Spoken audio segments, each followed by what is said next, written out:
Bonsoir à tous et bienvenue sur AES Média, votre chaîne d'information.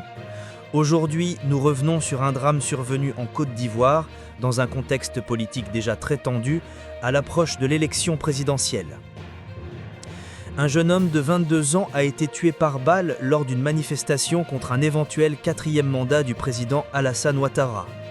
Les événements se sont déroulés le 13 octobre dans la ville de Bonoua, située au sud du pays. Selon un communiqué de la police nationale, la victime a été atteinte à la mâchoire par un projectile tiré par des individus non identifiés circulant à bord d'un véhicule de type 4x4. Le jeune homme a succombé à ses blessures peu après. Une enquête a été ouverte pour faire la lumière sur cette tragédie et identifier les auteurs de ce tir mortel. Ces dernières semaines, la tension est montée d'un cran en Côte d'Ivoire.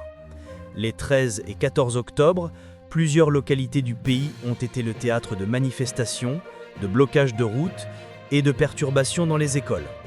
Ces mouvements sont particulièrement observés dans les fiefs de l'opposition où le mécontentement est palpable.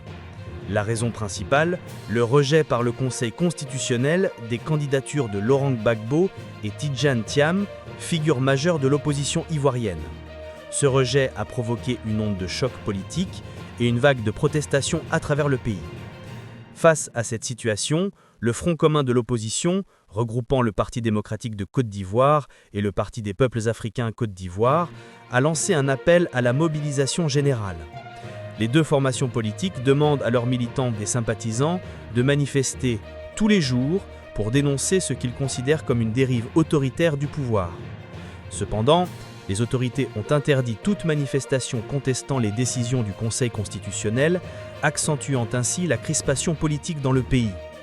À moins de 2 semaines du scrutin présidentiel, la Côte d'Ivoire s'enfonce dans un climat de méfiance et de tension. La mort de ce jeune homme vient rappeler la fragilité du contexte électoral et la nécessité d'un dialogue apaisé pour éviter de nouvelles violences. Vous étiez sur AES Média, présenté par Prince de Kafana. N'oubliez pas de vous abonner, d'aimer cette vidéo et de partager l'information pour soutenir le journalisme indépendant d'Africain.